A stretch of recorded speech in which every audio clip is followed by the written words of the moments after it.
Juda mashhur klinikalarga borib, bo'lmaydi deyishgan edi. Shuning uchun yurgan edim qilmasdan. Assalomu alaykum, men ismim Ma'mur, men Urgutdan. 6 yoshimdan beri ko'zoynak taqaman.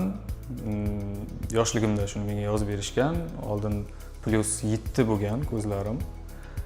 Hozirgacha kelib endi +5,5 edi.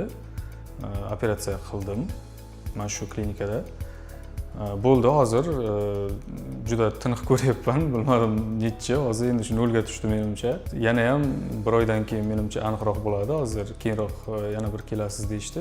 Moskvada ko'p yashaganman. Shu yerda ham harakat qildim ko'rsatishga doktorlariga, shu klinikalarga, mashhur klinikalarga borib, bo'lmaydi deyishgan edi. Shuning uchun yurgan edim qilmasdan, nima qilib. Endi bu yerga kelib, hozir shu doktorga bir kirdim, prosta ochki tekshirgani. Aytishdi, bo'ladi, mumkin dedi.